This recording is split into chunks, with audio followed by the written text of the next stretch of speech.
Have you ever frozen up when someone asks you, "So, tell me about yourself"? It is such a simple question, right?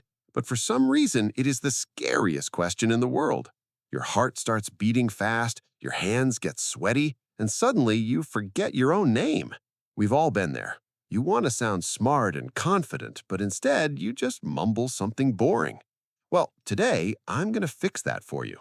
I'll give you a simple, step-by-step plan so you never feel nervous about introducing yourself again. Hello, everyone. Today we are going to master the art of the self-introduction.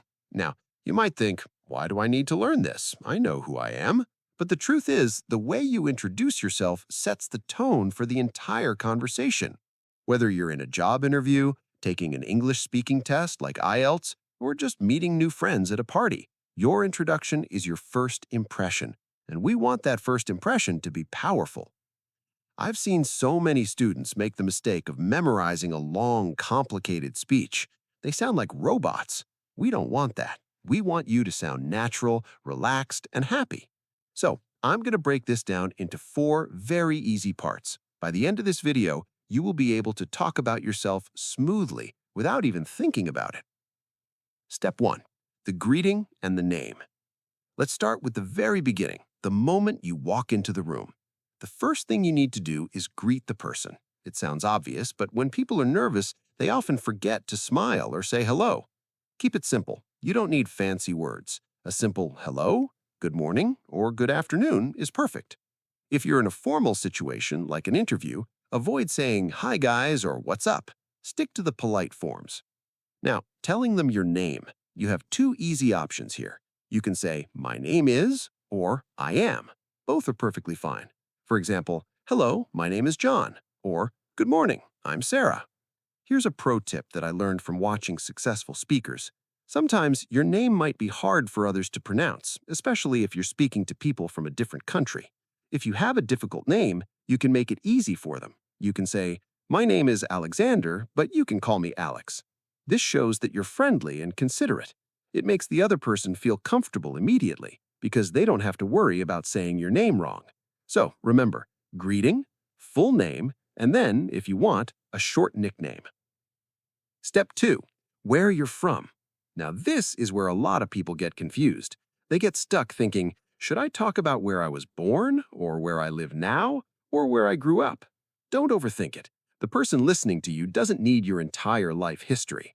They just want to know a little bit about your background. If you live in the same city you were born in, it's easy. You just say, I'm from London, and I've lived there my whole life. But if you moved around, just pick the most relevant one. You can say, I'm originally from Brazil, but currently I live in New York. See? Simple. When you describe your hometown, try to add one small detail. Don't just say the name of the city. Give them a tiny picture of what it's like. Is it a busy city? Is it a quiet village? Is it near the ocean? For example, you could say, I come from a small village near the mountains. It's very quiet and beautiful there. Or, I live in a busy coastal city. It's famous for its seafood.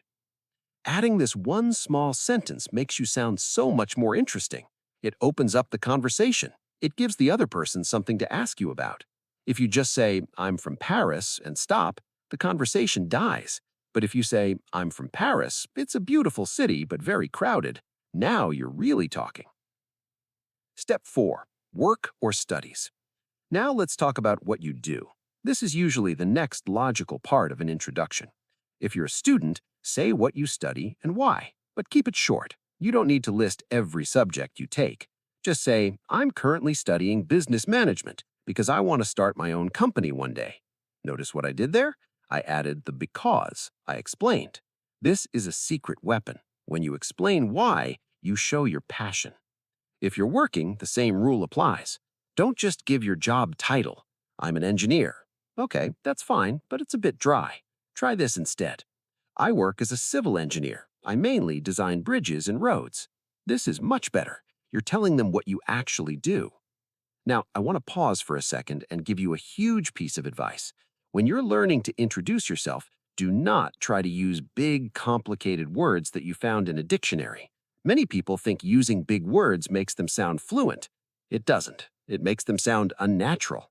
Actually, using simple, clear words is the only way to become fluent in English and sound like a native speaker. Native speakers use simple language all the time. They value clarity over complexity. So, stick to words you know and are comfortable with. Step 5. Hobbies and interests. The final part of a great introduction is talking about what you like. This is the fun part. This is where you show your personality. In a formal interview, you might keep this brief, but in a general conversation, this is where you make friends. Don't just say, I like listening to music. Everyone likes listening to music.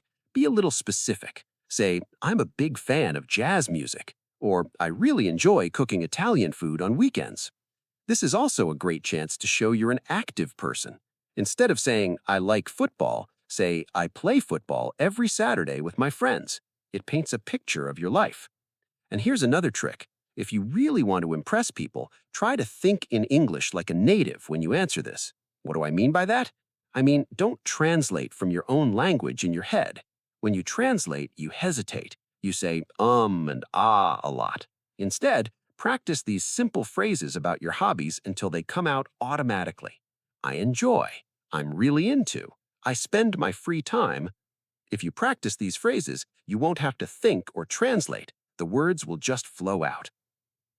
Putting it all together. So let's put it all together into a full answer. Imagine I'm introducing myself. Hello, my name is Mark. You can call me Mark. I'm originally from a small town in the countryside, but I've been living in the city for 5 years now. I work as an English teacher, which I love because I get to meet people from all over the world. In my free time, I'm really into photography and I love hiking on weekends. See how easy that was? It took about 20 seconds. It was simple, clear, and friendly. I didn't use any big words. I didn't sound like a robot. I just sounded like a human being. Now it's your turn. I want you to practice this simple 4-step method. Greeting, location, work or study, and hobbies. Practice it in front of a mirror until you can say it without stopping. I hope this video helps you feel more confident the next time someone says, "Tell me about yourself." If you enjoyed this lesson and want to improve your English every single day, please hit that like button. It really helps the video reach more people. And don't forget to subscribe to my channel, 10-Minute English Academy. I have so many more tips coming for you. Thanks for watching, and I'll see you in the next video.